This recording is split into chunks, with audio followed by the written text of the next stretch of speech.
하루도 주 안에서 평안한 하루가 되시기를 예수님의 이름으로 축원합니다. 함께 나눌 말씀의 제목은 성경에서 말하는 의인이란 이런 제목으로 말씀을 나누려고 합니다. 우리가 의인, 성경에 보면 의인이 되게 많죠. 나의 의인은 믿음으로 말미암아 살리라. 나의 의인은 뒤로 물러남을 내가 용납할 수 없다. 의인이 과연 어떤 사람인가? 당신이 생각할 때, 우리 성도님들이 생각할 때 의인은 과연 어떤 사람인가? 이렇게 질문을 하면 되게 많은 답들을 들을 수 있을 거라고 생각합니다. 하나님 뜻대로 사는 사람, 믿음으로 사는 사람, 하나님과 동행하는 사람, 하나님을 기쁘시게 하는 사람, 신앙생활 잘하는 사람, 이런 사람들이 의인이지 않겠나. 단순히 죄를 짓지 않는 상태, 흠도 티도 없는 상태, 그게 의인은 아닌 거예요. 오히려 성경에서 의인은 죄를 짓습니다. 넘어집니다.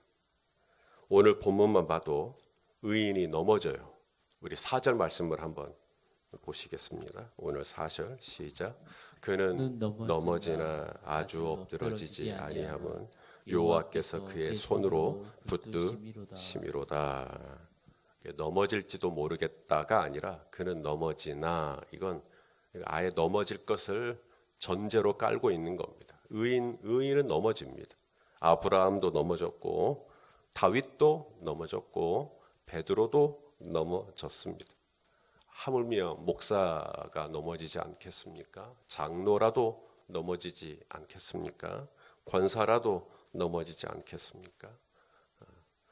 하지만 하나님은 아브라함을 의롭다 여기 말씀하셨고, 또 다윗을 이는 내 마음에 합하다 말씀하셨고, 베드로를 가리켜 너는 내 어린 양을 먹이라 라고 말씀하셨습니다. 그들이 아무 흠도 티도 없어서가 아니라 그들은 다 넘어졌어요. 하지만 아주 엎드러지지는 않았어요. 여기 아주 엎드러졌다. 이게 무슨 뜻이냐면, 이게 툴이라고 하는 단어인데, 이게 잘라버리는 거. 하나님께서 의인이 넘어졌을 때 그를 잘라버리지 않는다는 거예요. 하나님. 넘어졌네. 에이, 마음에 안 들어. 확 잘라버려. 그러지 않는다는 거예요. 넘어졌을 때 하나님께서 그를 잘라내지 않는다. 쫓아내지 않는다라는 겁니다. 여러분, 야곱이 얼마나 자주 넘어졌습니까? 그는 참 얄팍했고, 그는 참 인간적이었고, 그는 수단과 방법을 가리지 않는 정말 얄미운 사람이었고, 그가 하나님을 인격적으로 만난 이후에도 또 그의 삶에는 많은 부분에 있어서 신실하지 못했던 모습들이 분명히 있었습니다. 그런데 하나님은 한 번도 야곱을 떠난 적이 없어요. 야곱을 늘 덮어주시고, 야곱과 함께 해주시고, 또 야곱에게 신실하시고, 마치 그 다음 날에도 이슬이 내리듯 또 신선한 또 하나님의 은혜를 또 야곱의 삶에 허락하시는, 그게 왜 그러나? 그게 야곱이 뭘 잘해서 그런 건가? 하나님께서 이 야곱을 그렇게 하신단 말이죠. 여호와께서 그의 손으로 붙드심이로다. 우리가 넘어지죠. 어제도 넘어졌고 또 오늘도 넘어질지도 모르겠습니다. 아마 거의 넘어지지 않겠습니까? 오늘도. 하지만 엎드러지진 않아요. 하나님이 우리를 잘라버리진 않아요. 우리가 넘어졌다고 해서 하나님이 우리를 쫓아내버리진 않아요. 하나님은 또 우리를 붙들어 주셔요. 우리를 또 붙들어 주시고 부축해 주시고, 또 다시 우리를 이렇게 데리고 와요. 그리고 다시 하자. 우리 잠언 말씀 볼까요? 잠언 24장 16절 말씀입니다. 읽어보시죠. 시작. 대저 의인은 7번 넘어질지라도 다시 일어나려니와 악인은 재앙으로 말미암아 엎드러지느니라. 자, 히브리 숫자에서 일곱이라고 하는 숫자가 의미하는 게 뭔지 아시죠? 이 완전수입니다. 그러니까 의인이 7번 넘어졌다. 이건 뭘 의미하냐면 넘어질 대로 넘어진 거예요. 계속 넘어진 겁니다. 어떻게 그렇게 자주 넘어지는데 의인일 수 있는가? 어떻게 그렇게 자주 실수하는데 의인일 수 있는가? 어떻게 또 그런 죄를 짓는데 의인일 수 있는가? 의인은 넘어지고 넘어집니다. 한 번도 안 넘어진 사람이 의인이 아니라는 거예요. 의인은 계속 실수합니다. 의인은 계속 넘어집니다. 그런데 의인과 악인의 차이가 어디서 결정나냐면 의인은 7번 넘어지는데 어떻게 해요? 다시 일어납니다. 자신의 힘으로, 자신의 능력으로? 아니요. 여호와께서 그의 손으로 붙드심이로다. 하나님께서 또 붙들어 일으켜 주세요. 손목사 일어나라. 희선아 일어나라. 그렇게 저를 다시 붙들어 주세요. 나는 낭망했었고 나는 좌절했었고 야, 나 같은 사람이 무슨 목사야. 막 이렇게 막 자책감이 들고 그런데 하나님께서 또 다시 나를 붙들어 주세요. 또 다시 일으켜 세워 주세요. 그래서 또 이 믿음의 길을 또 걸어가게 하시는 것이죠. 성경에서 말하는 의인이란 한 번도 안 넘어진 사람이 의인이 아닙니다. 성경에서 말하는 의인은 무려 7번 넘어집니다. 계속 넘어져요. 오르도 넘어집니다. 하나님이 의인이라고 말씀하시는 사람들도 다 넘어졌어요. 그 다음 두 번째, 성경에서 말하는 의인은 모든 사람하고 다 잘 지내는 거 아니에요. 우리가 볼 때는 의인은 늘 참아주고 또 양보해주고 배려해주고 또 늘 나눠주기 좋아하고 그래서 의인을 싫어하는 사람이 아무도 없을 것 같잖아요. 성경에서 의인을 보면 늘 미움을 받아요. 세상은 그러지 않아요. 우리 성도님들이 오늘 차를 타고 가다가 누군가 지금 어려움을 처한 사람을 옆으로 싹 봤어요. 다른 차들은 다들 제 갈 길 보고도 그냥 가요. 근데 우리 성도님들은 잠깐 차를 멈추시죠. 가야 할 길이 있고 바쁘시고 그런데도 시간을 내시고 그 어려움을 당한 사람을 부축해서 또 물질을 써가면서 또 그 사람을 도와줘요. 그렇게 하면 다음 날 세상은 당신을 의인이라고 칭송을 합니다. 야, 이런 의인이 있나? 이렇게 어려움을 처할 때 눈 감지 않고 도와주고 본인의 것을 희생해 가면서 야, 이런 의인이 있나? 뭐 경찰서에서는 뭐 상을 줄지도 모르겠어요. 뭐 나라에서는 또 뭐 세금을 또 감면해 주는 혜택을 줄지도 모르겠어요. 의인이니까. 그래서 세상은 당신을 막 칭송을 합니다. 그런데 성경 속의 의인은요, 그렇게 늘 칭송을 받고 칭찬을 받고 지나가면 다 좋아하고 아니요. 성경 속의 의인은 오히려 그만 보면 이를 갈고 그만 보면 못 잡아먹어서 안달이 난 사람들이 늘 옆에 있었습니다.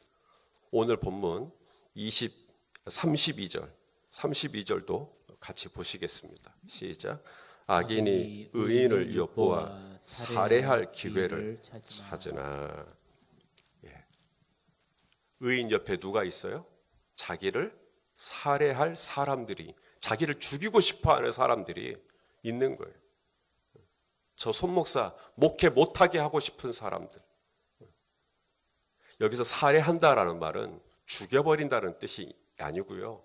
원어로는 파괴한다는 뜻입니다.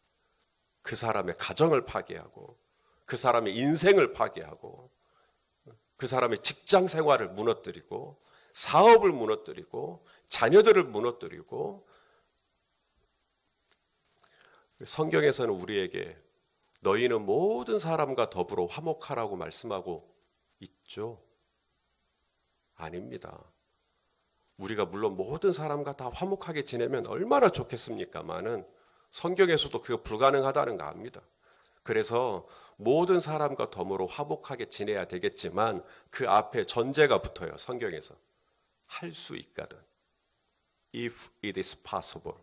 그것이 가능하다면 모든 사람과 더불어 화목하라. 로마서 12장 18절 말씀입니다. 읽어보시죠. 할 수 있거든 너희로서는 모든 사람과 더불어 화목하라. 아브라함도요, 조카 롯과 갈등했습니다. 조카 롯과 헤어졌어요. 다윗도요, 사울과 갈등했습니다. 베드로는 요한과 갈등했고요. 바울은 바나바와 갈등을 했습니다. 바나바와 심히 피차 싸우고 갈라섰어요, 아예. 그렇게 완벽해 보이는 바울도 그 선한 바나바를 가리켜 성경은 의인이라고 했거든요. 그런 의인 바나바도 바울과 어느 날인가는 헤어지고 어느 날인가는 서로 다투고 어느 날인가는 도저히 용서가 안 돼서 아예 갈라서고 그랬다면 그들보다 더 서툴고 더 허물이 많은 우리는 말할 게 없겠죠. 당신이 그렇게 인간관계가 엉망인 걸 보니 당신은 의인이 아닌 것 같소. 그렇게 말하면 안 된다는 것입니다. 성경에 나오는 의인들 또한 다 넘어졌고요. 성경에 나오는 의인들은 정말 하나님 앞에서 개인적으로는 의인이라고 나름대로 설지 모르겠지만 늘 그들은 누군가로부터 견제를 받거나 미움을 받거나 오해를 받거나 조롱을 받거나 모욕을 받거나 학대를 받거나 핍박을 받았다. 그러므로 모든 사람과 화목한 사람이 의인이다라고 해버리면 우리는 의인일 수가 없는 겁니다. 끝으로 성경에서 말하는 의인이란 하나님 말씀대로 그리고 하나님의 뜻대로 순종해서 살기 때문에 늘 하나님의 말씀과 동행하며 살기 때문에 오늘도 성령의 감동을 쫓아서 하나님이 오른쪽으로 가라 그러면 오른쪽으로 가고 왼쪽으로 가라 그러면 왼쪽으로 가라 하기 때문에 의인은 모든 일이 잘 풀릴 거라고 생각하십니까? 자, 신명기 30장 15절 16절 이런 말씀이 있습니다. 신명기는 모세가 가나안 땅을 목전에 두고 이제 가나안 땅 이제 광야 40년 다 끝났어요. 이제 가나안 땅 들어가면 됩니다. 들어가기 바로 직전에 했던 설교입니다. 자, 그의 설교를 마무리하는 시점에서 율법을 선포하고 난 다음에 모세가 이렇게 그의 설교를 마무리해요. 자, 30장 15절 16절 시작. 보라 내가 오늘 생명과 복과 그 다음에 사망과 화. 여기는 생명과 복이고 이쪽은 사망과 화를 네 앞에 두었나니 둘 중에 하나라는 얘기죠.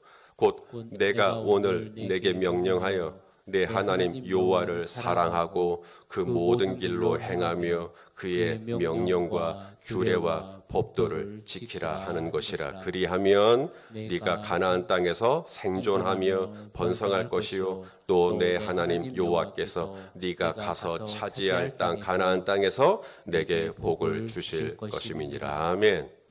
그래서 우리 또 의인처럼 이 생명과 복이 여기 있기 때문에 그래서 오늘도 하나님의 명령과 하나님의 규례와 하나님의 법도를 지키려고 오늘 이 새벽에도 지금 보니까 또 27분 되시는 이런 분들이 또 접속을 하시고 또 현장에도 또 나와서 예배를 드리시고 또 오늘 하루 또 얼마나 바쁘고 번거로운 일과 중에 뭐 자동차 안에서 유튜브로 듣든지 아니면 또 뭐 점심시간을 이용해서 듣든지 퇴근하시고 돌아오시는 길에 지금 유튜브로 또 듣든지 왜 그렇게 하시는 거예요? 이 생명과 복, 하나님의 명령과 규례와 법도를 내가 알고 내가 그 안에 그 진리 위에 내가 서 있어야 이 생명과 복이 내 삶에 있기 때문이다. 그래서 오늘도 열심히 신앙생활 하시는 것 아니겠습니까? 많은 우리 예수님 보시면 의인이세요? 악인이세요? 우리 예수님이 의인이시란 말입니다. 그는 시험을 받았으나 죄가 없으신 그럼에도 우리 예수님은 십자가에 못 박혀 돌아가셨습니다. 바울은 또 어떻습니까? 바울은 물론 죄인이지만 예수 그리스도 안에서 그는 의인이죠. 그리고 그의 인생은 로마의 감옥에 갇혀서 죄수가 되었고 그는 목배임을 받아 순교를 당하게 됩니다. 예수님이 제자로 불렀던 12명 전부가 다 가룟 유다를 대신한 마띠아까지 비롯해서 전부 다 순교를 했습니다. 생명과 복이 있으니까 오래 살고 잘 먹고 잘 살고 말씀하셨잖아요. 네가 생존할 것이다. 번성할 것이다. 네가 그 땅에서 잘 될 것이다. 그런데 뭐냐고요? 그렇게 생명과 복이 있다는 이 명령과 규례와 법도를 따라 그렇게 열심히 했는데 결국은 참혹한 십자가고 로마의 그 차가운 단두대임이에요. 도마의 경우는 인도에 가서 창에 찔려 죽고 왜 이렇게 사냐고요? 성경에서 말하는 의인은 그러므로 늘 하나님과 동행하시고 하나님 뜻대로 사시기 때문에 사업도 잘 되고 자녀들도 늘 말 잘 듣고 뭐 집안은 늘 화평하고 그냥 아무런 일이 없고 하나님 의인이기 때문에 그 교회는 정말 아무런 복잡한 일도 없고 그게 아니라 이 말입니다. 죄가 많으니까 저를 고생하나 보다. 그게 아니라 이 말입니다. 오히려 그가 아무 잘못이 없음에도 그에게는 하나님께서 고난의 풀무 속에 있도록 허용하실 때가 있어요. 그의 죄의 유무와 상관없이 욥은 그의 모든 가산을 탕진하고 그의 자녀들이 다 죽고 그의 온 몸에는 악창이 나고 그의 죄의 유무와 상관이 없다 이 말입니다. 오히려 우리가 더 신앙생활을 하려고 하기 때문에 오히려 우리가 더 주님의 말씀과 명령과 규례와 법도를 쫓으려고 애를 쓰기 때문에 우리가 오히려 더 기도하고 깨어서 신앙생활 해보려고 분별해보려고 또 구별된 삶을 살아보려고 거룩해보려고 애를 쓰면 애를 쓸수록 오히려 더 세상은 저와 여러분을 못 잡아먹어서 더 안달이 될 거예요. 자, 오늘 보면 39절을 한번 보실랍니까? 39절 시작. 의인들의 구원은 여호와로부터 오나니 그는 환난 때 그들의 요새시로다. 여기 환난 때 그랬죠.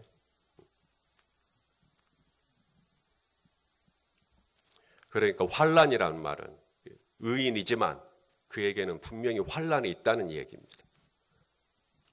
의인인데도 하나님의 명령과 규례와 법도를 지키는데도 그래서 번성하고 생명이 연장되고 막 이러는 게 아니라 그에게 환난이 있다. 이 환난이 원어로 근심입니다. 근심. 지난 저녁에 혹시 여러분에게도 근심이 있었나요?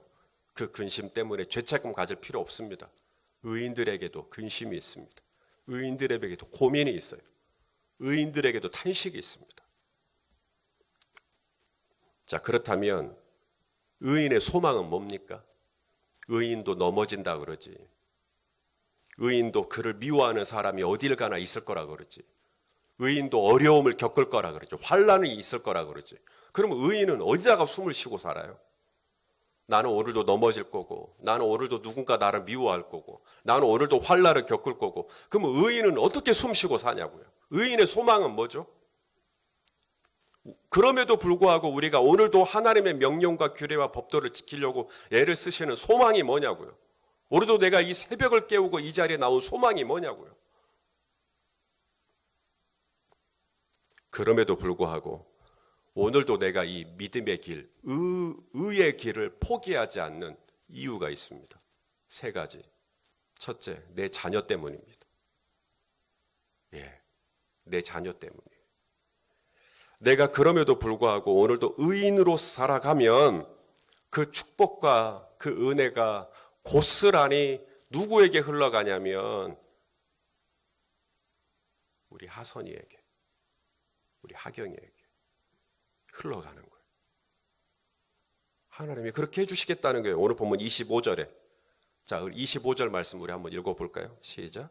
내가 어려서부터 늙기까지 의인이 버림을 당하거나 그의 자손이 걸식함을 보지 못하였도다.